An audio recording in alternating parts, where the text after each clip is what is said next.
गौरव railway station के पास गोभी आलू पराठा बनाने का काम करता था। आइए आइए, गर्मा गर्म गोभी आलू के पराठे खाइए। गौरव के घर पर उसकी अम्मी, बेटी और बीवी थी। गौरव सुबह से लेकर शाम तक मेहनत करता, लेकिन फिर भी अपनी गरीबी दूर नहीं कर पा रहा था। सुनिए जी, गोभी आलू के पराठे बनाने में लागत बहुत ज्यादा आती है। आप एक काम कीजिए, आप सादे पराठे बना के बेचिए, जिससे हमारी लागत कम आएगी और प्रॉफिट ज्यादा होगा। नहीं, मैं ऐसा नहीं कर सकता। सादे पराठे खाना कोई पसंद नहीं करेगा, और फिर अब्बू भी गोभी आलू के पराठे बेचा करते थे, इसलिए मैं भी यही काम करूँगा। गौरव के पास तरह तरह के ग्राहक और उनकी तरह तरह की डिमांड होती थी। अरे भाई, मेरे पराठे में जरा गोभी आलू ज्यादा भर देना। मुझे पराठे के साथ सब्जी भी चाहिए। मुझे पराठे के साथ अचार चाहिए। मुझे पराठे के साथ दही चाहिए। गौरव कभी कभी ग्राहकों की डिमांड सुनकर परेशान हो जाता था। अगर आपको पराठे के साथ सब्जी चाहिए तो उसके अलग से पैसे देने होंगे। मैं अलग से पैसे नहीं दूंगा।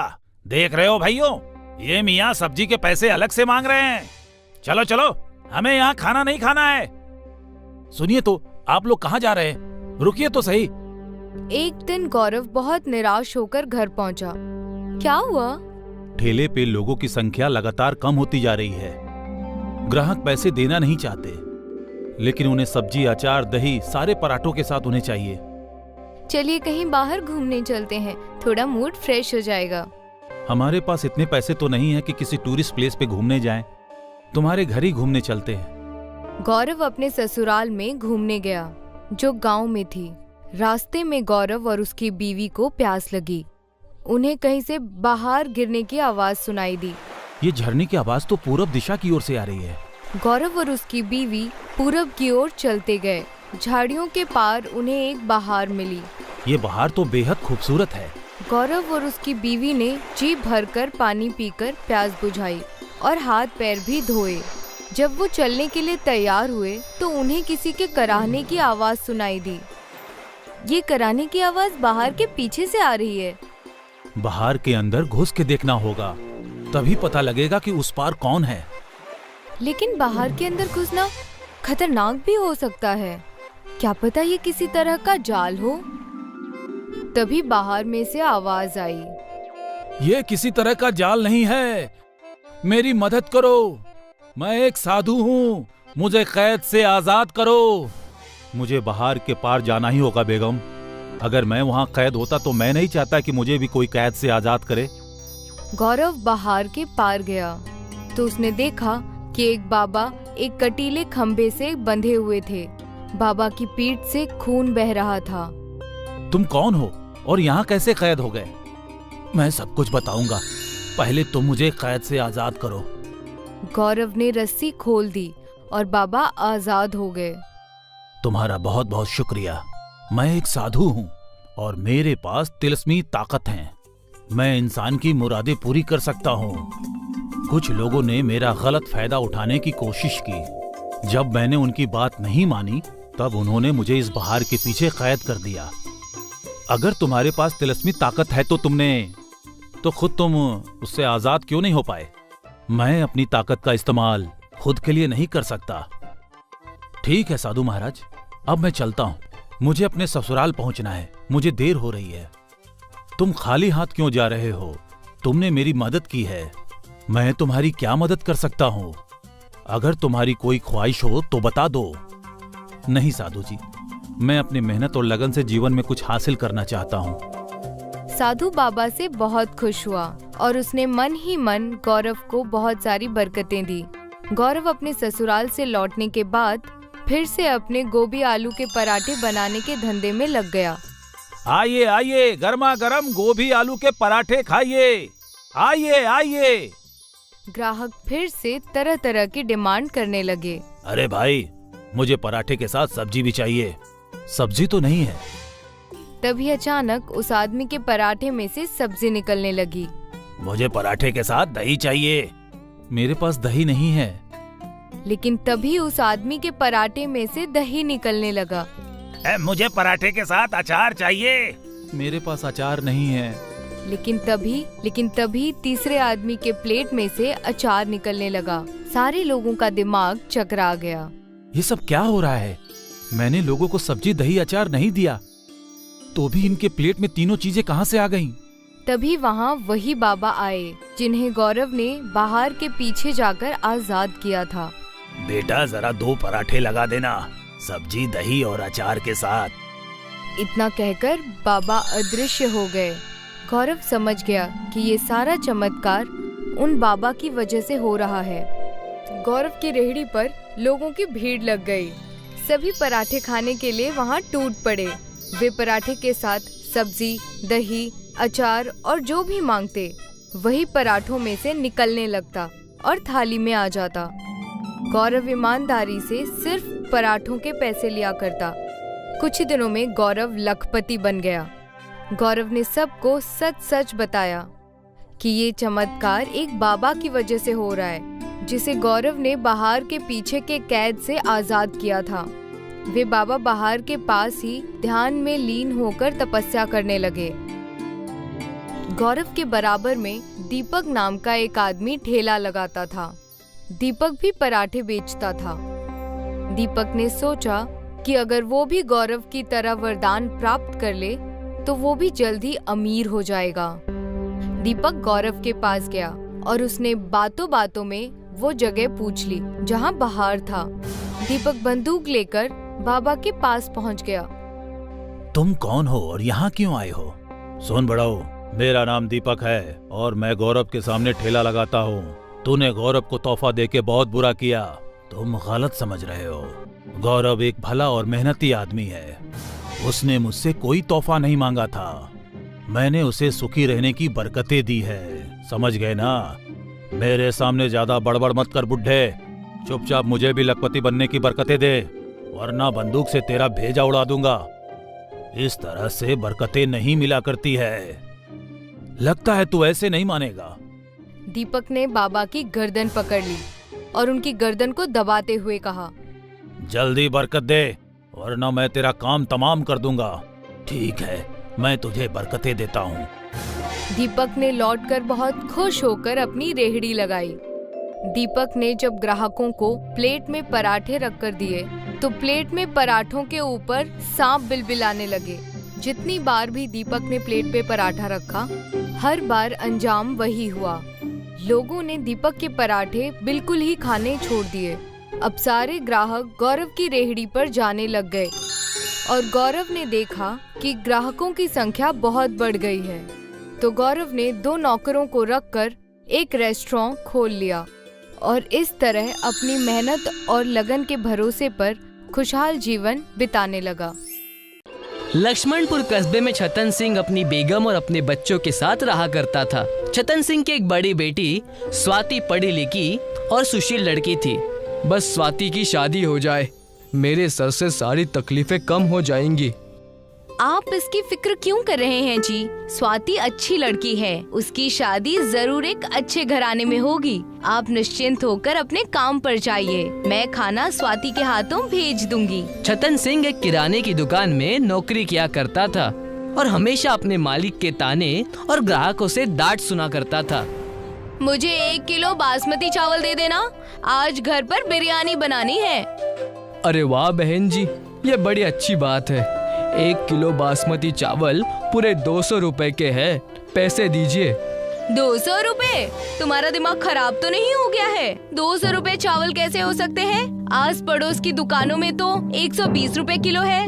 वो क्या है ना बहन जी कि ये सारी कीमत मेरे मालिक ने तय की है। अगर मैं इसे कम में बेचता हूँ तो मुझे बहुत डांट पड़ती है। उनसे कहिए अब से मैं आपके इस घटिया दुकान में नहीं आने वाली हूँ और सबको मना करने वाली हूँ कि और कोई भी इस दुकान में ना आए। वो औरत दुकान पर से गुस्से में चली जाती है। इतने में वहाँ पर छतन सिंह का मालिक आ जाता है, जो ये सारी बातें सुन लेता है और छतन सिंह को डांट कर कहता है, तुम हो ही नहीं किसी काम के, तुमसे कुछ नहीं होने वाला। मैं तुम्हें अभी नौकरी से निकाल रहा हूँ। मालिक, आप ये कैसी बातें कर रहे हैं? मैं आपके यहाँ 20 साल से काम कर रहा हूँ, ऐसा ना कीजिए। एक ग्राहक तो तुमसे संभाला नहीं जाता, चले जाओ यहाँ से, दफा हो जाओ। पता नहीं किस काम के हो, और दोबारा अपनी शक्ल कभी मत दिखाना। छतन सिंह वहाँ से जा ही रहा होता है कि स्वाति बाहर से टिफिन का डब्बा लिए उसे रास्ते में मिलती है और उसे मायूस देखकर उससे कहती है, क्या हुआ पिताजी, आप ऐसे परेशान क्यों हैं और इस तरह इतनी तेज धूप में कहाँ जा रहे हैं? मैं क्या करूं बेटी, मेरी किस्मत ही फूटी हुई है। तुम्हारी शादी करवाना चाहता हूँ, लेकिन हमेशा कोई ना कोई तकलीफ मुझे परेशान करती ही रहती है। लेकिन हुआ क्या है? आप इतनी टेंशन में लग रहे हैं। अगर आप इतने टेंशन में रहेंगे तो आपका बीपी बढ़ जाएगा। बताइए तो। तब जाकर छतन सिंह उसे अपनी सारी तकलीफ बताता है। पिताजी की परेशानी देखकर स्वाति के आंखों में आंसू आ जाते हैं। तुम क्यों रो रही हो बेटी? इन सब में मेरी ही गलती है। मेरे सारे दोस्त बेईमानी करके आगे निकल गए और एक मैं हूँ जिसे बेईमानी करना नहीं आता तो कुछ ना कर पाया। दोनों वहाँ फिक्र में खड़े ही थे कि उन्हें कुछ आदिवासियों के झुंड ने घेर लिया, जिसे देखकर दोनों हैरान रह गए। बागड़ बोल, इन दोनों बाप बेटी को हमारे घर ले चलो। हाँ, बागड़ बोल की जय, ले चलो। छोड़ो हमें, छोड़ो, छोड़ो। छोड़ो हमें, छोड़ो मुझे। उन आदिवासी के पूरे झुंड ने उन्हें कैद कर लिया और अपने इलाके में ले गए, जहाँ छतन सिंह और स्वाति ने देखा कि स्वाति की माँ यानी छतन सिंह की बीवी पहले से ही वहाँ पर कैद थी। भाग्यवान, तुम यहाँ क्या कर रही हो? कौन है ये लोग और हमसे चाहते क्या है? मैं घर से बाहर बाजार की ओर राशन लेने जा रही थी। सोचा था कि बिरयानी बनाऊंगी और इन लोगों ने मुझे अगवा कर लिया। न जाने ये हमसे क्या चाहते हैं। हमें कैद कर कर क्यों रखा गया है? मैं और मेरा परिवार दर्द से करा रहे हैं। हमें छोड़ दो।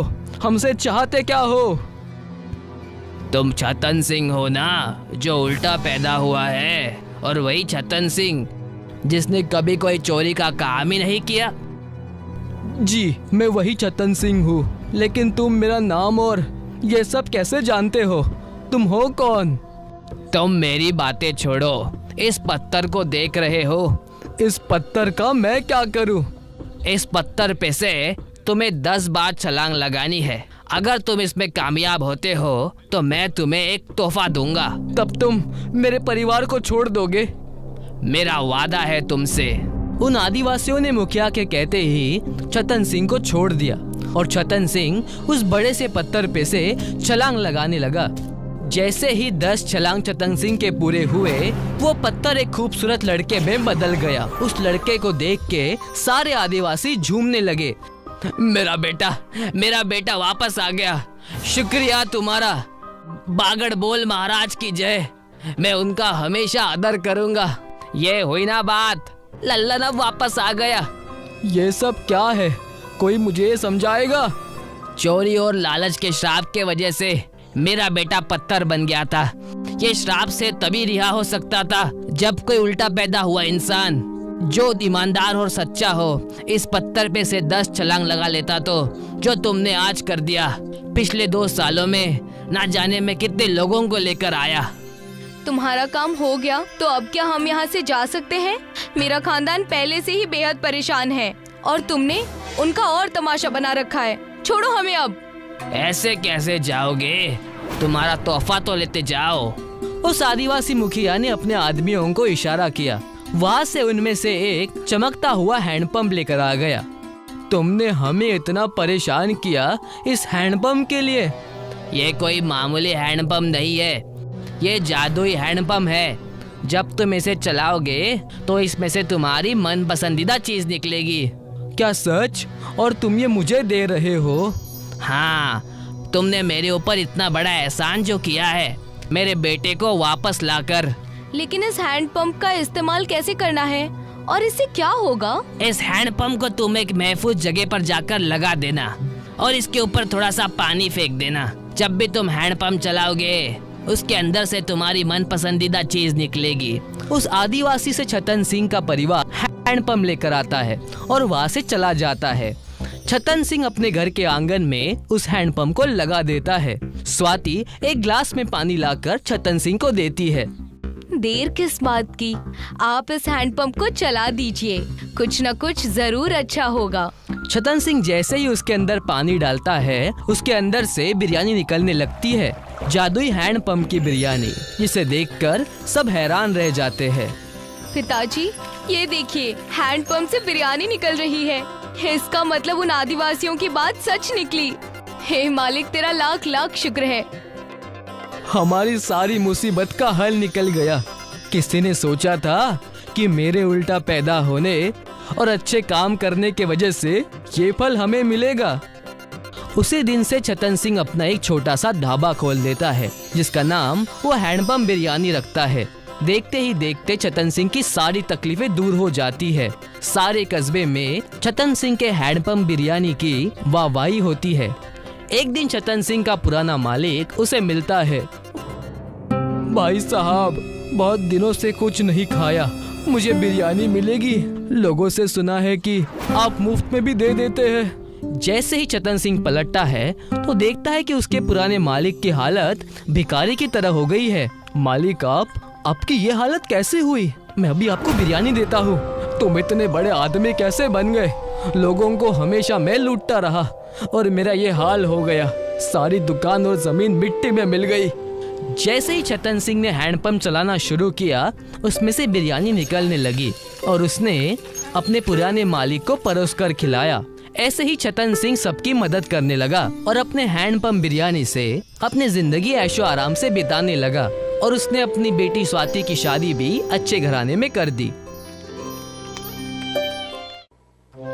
एक गांव में सूका और लंबू दो भाई रहते थे, लेकिन दोनों की आपस में बिल्कुल नहीं बनती थी। दोनों को लगता था कि उसका भाई उसका भला नहीं चाहता, इसीलिए दोनों रोजाना आए दिन झगड़ते रहते थे। उनकी अम्मा उन्हें समझाती थी, लेकिन वो दोनों अपनी अम्मा की बात भी नहीं मानते थे और इसका फायदा चतुर उठाता था। आए दिन दोनों अपना काम बदलते रहते थे। एक रोज सूका ने बिरयानी की ठेली लगा ली, जबकि लंबू अमरूद ही बेच रहा था। देख लंबू, तू अमरूद में मुझसे बहस कर रहा था, इसलिए मैंने चिकन बिरयानी का काम शुरू किया है। अब तू यहाँ कोई बहस मत करना, वरना अच्छा नहीं होगा। देख भाई, अगर तू प्यार से कहता तो इस बार मैं तेरी बात मान भी जाता, लेकिन तूने मुझे पीटने की धमकी दी है। अब मैं कल से चिकन बिरयानी ही बेचूंगा, लेकिन इस बार मैं तेरा काम बंद करा कर रहूंगा। ठीक है, देखते हैं कि कौन जीतता है। दोनों बहस कर ही रहे थे कि तभी वहाँ चतुर आ गया। क्या हुआ भाई, कैसे लड़ रहे हो सुबह सुबह? और सुका, तू आज बिरयानी ले आया, वो भी चिकन? अरे वाह, ला एक प्लेट दे, खाकर बताऊं कि कैसी बनी है। चतुर भाईजान, ये ठेला आपका है, जितना खाना है आराम से खाओ। चतुर ने बिना पैसों के ही खूब बिरयानी खाई। वो सूका की बिरयानी की तारीफ करने लगा। ये बात लंबू को पसंद नहीं आई। सुका, तूने बिरयानी तो गजब बनाई है, खाकर मजा आ गया। अब ये ग्राहकों को भी खूब पसंद आएगी। अरे भाईजान, तुम कल मेरे हाथ की बिरयानी खाना, उंगलियां चाटते रह जाओगे। ठीक है, कल की कल देखी जाएगी। अभी तो तुम अमरूद ही खिला दो, तुम्हारे अमरूद भी कम अच्छे नहीं हैं। लंबू थोड़ी सी तारीफ से खुश हो गया और चतुर को मुफ्त के अमरूद मिल गए। सूका ने दिन भर बिरयानी 50 रुपए में बेची और उसकी अच्छी कमाई हुई। ये बात उसकी आंखों में खटक रही थी। शाम को दोनों भाई अपने घर की जानिब चले। अगले रोज लंबू सूका से पहले ही अपनी कार्ट लेकर पहुंच गया और उसने उस बोर्ड पर लगा दिया, चिकन बिरयानी 40 रुपए प्लेट। कुछ ही देर में वहाँ सूका भी आ गया। पागल, इतने कम में बिरयानी बेच रहा है? आज बताऊंगा तुझे कि तू कैसे अपनी बिरयानी बेच पाएगा। दोनों भाइयों के रेट में अंतर देखकर लोग लंबू के पास ही जा रहे थे और सस्ते होने की वजह से बिरयानी का लुत्फ उठा रहे थे। ये देखकर सूका को भी बिरयानी सस्ती करने का आइडिया आया और उसने 50 की जगह 40 लिख दिया। अब दोनों में बराबर की टक्कर हुई और शाम को बिरयानी बेचकर दोनों घर पहुँचे। मैंने सुना है कि तुम दोनों आज भी अपना नुकसान करके आए हो। अम्मा, इसने मुझे धमकी दी थी और अब मैं इसका काम बंद करवा के रहूंगा। अम्मा, जब आपको कुछ भी इल्म ना हुआ करे तो कुछ भी मत बोला करो। ठीक है, अब से मैं कुछ नहीं कहूँगी। तुम दोनों को जो भी करना है वो करो। एक दिन सुबह सुबह चतुर सूका से मिलने आया। आओ चतुर भाईजान, बैठो। अरे मैं तो तुम्हें अपना मानता हूँ, इसलिए व्यापार के कुछ कायदे सिखाने आया हूँ। भाईजान, अब तक तुम्हारी मानकर ही तो कारोबार कर रहा हूँ। तुम अब बिरयानी को 5 रुपए में बेचना शुरू कर दो। 5 रुपए में तो चिकन का खर्चा भी नहीं निकलता। तुम अपने भाई को हराना चाहते हो ना, तो तुम्हें पैसे अपनी जेब से लगाने होंगे।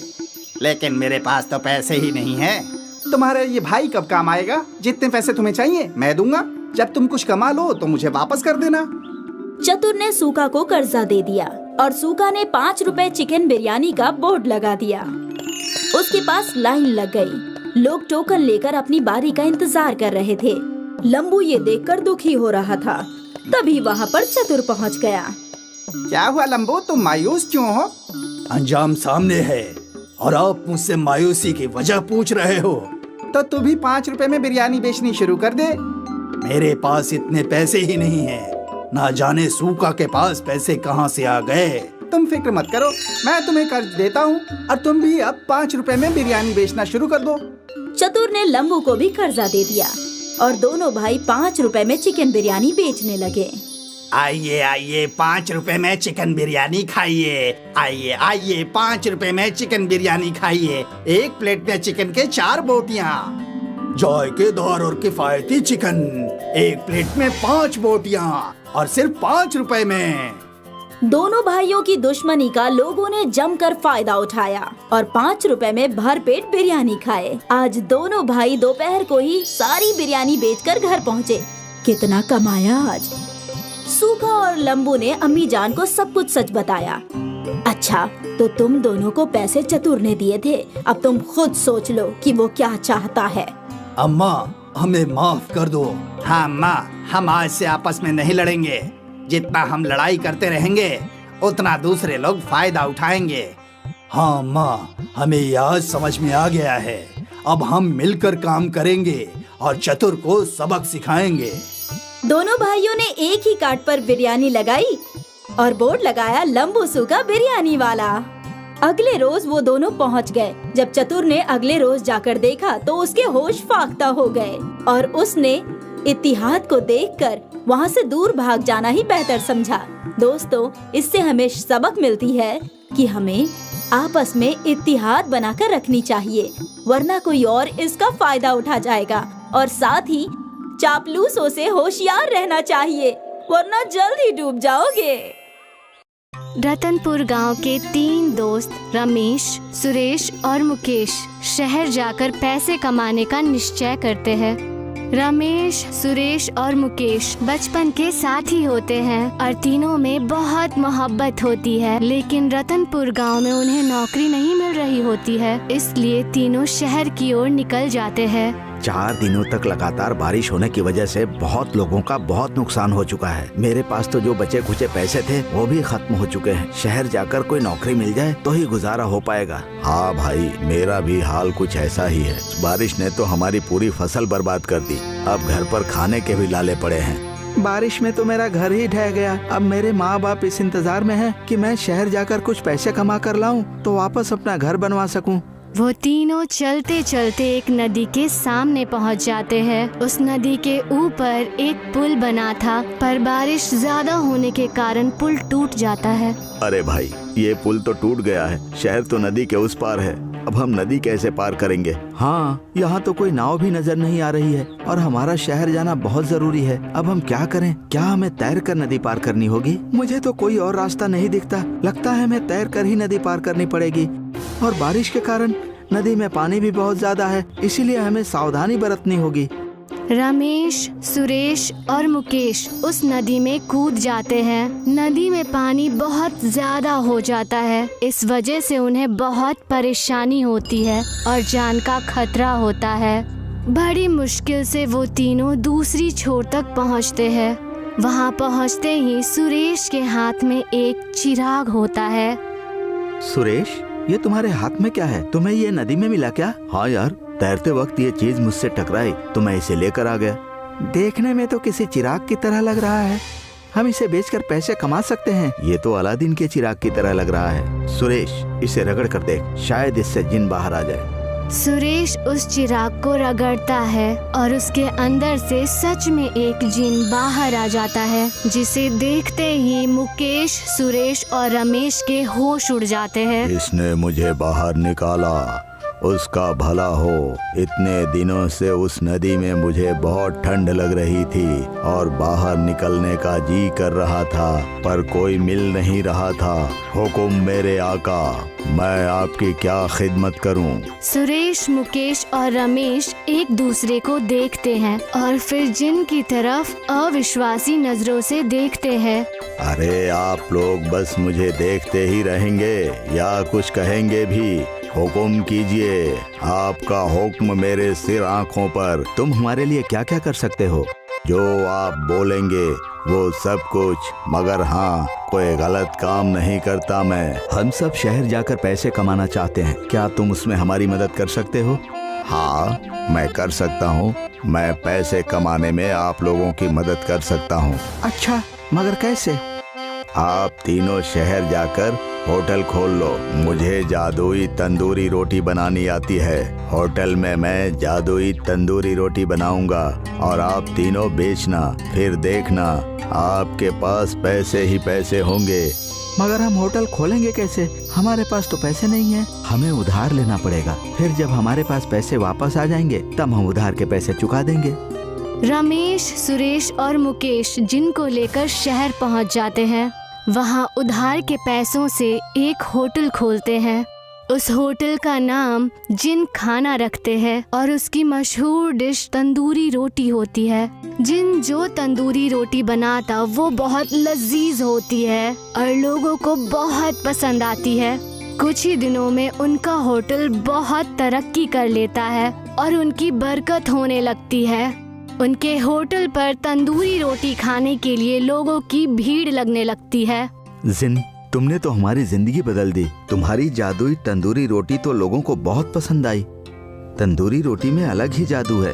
हम तुम्हारा एहसान कभी नहीं भूलेंगे। क्या तुम अपनी तंदूरी रोटी का राज बता सकते हो? मेरे आका, ये हम जिन लोगों की सीक्रेट रेसिपी है। ये हम आप लोगों को नहीं बता सकते, मगर मैं हमेशा आपको रोटी बनाकर देता रहूंगा और आपका ये होटल हमेशा अच्छे से चलता रहेगा। होटल चलते हुए 1 साल हो जाता है। रमेश, सुरेश और मुकेश के होटल के सामने बहुत पहले से ही एक धीरज का होटल होता है, जिसके मालिक का नाम धीरज होता है। लेकिन जब से रमेश, मुकेश और सुरेश ने अपना स्पेशल तंदूरी रोटी होटल खोला, तब धीरज का होटल चलना बंद हो गया। धीरज को इस बात का बहुत आश्चर्य होता था कि आखिर वो लोग ऐसा क्या बनाते हैं कि उनकी होटल में इतनी भीड़ होती है। बस अब बहुत हो गया। हमारा कारोबार तो अब बंद होने की कगार पर आ गया है। जब से इन लोगों ने स्पेशल तंदूरी रोटी बेचनी शुरू की है, तब से हमारा तो काम ही नहीं चल रहा है। आखिर ये लोग ऐसा क्या स्पेशल बनाते हैं कि इनकी तंदूरी रोटी इतनी बिकती है और लोगों को इतनी पसंद भी आती है? अब मैं ये राज पता लगा कर ही रहूंगा। धीरज रमेश, मुकेश और सुरेश का सीक्रेट पता करने उनके पीछे लग जाता है। फिर एक दिन सुबह सुबह उनके किचन में चुपके से घुस जाता है और वहीं बैठ जाता है और देखता है कि एक जिन अपने चिराग से निकलता है और तंदूरी रोटी बनाता है। अच्छा, तो ये राज है। अब मैं बताता हूँ इन लोगों को। इनका जादुई जिन ही मैं चुरा लेता हूँ, फिर वो मेरा हुक्म मानेगा और फिर मैं भी अमीर बन जाऊंगा। धीरज रात में रमेश, मुकेश और सुरेश के होटल में घुसता है और जिन का चिराग उठाकर अपने होटल में ले जाता है। अब आएगा न मजा। धीरज चिराग को जोर से रगड़ता है, लेकिन उसमें से जिन निकलने की जगह चिंगारी निकलती है और उसका होटल जलने लगता है। धीरज डर जाता है और उस चिराग को वहीं गिराकर और दौड़कर रमेश, मुकेश और सुरेश के होटल में चला जाता है। बचाओ, बचाओ, आग, आग, बचाओ। रमेश, मुकेश और सुरेश उठकर आते हैं और धीरज के होटल में पानी मारने लगते हैं, लेकिन उस पानी से होटल की आग बुझने का नाम ही नहीं ले रही होती। मुकेश धीरज से कहता है, अरे भाई धीरज, किस चीज से आग लग गई है? जो बुझने का नाम ही नहीं ले रही है। आग तो देखने में भी बड़ी अजीब लग रही है। अब धीरज के पास सच बोलने के सिवा कोई दूसरा रास्ता नहीं बचता।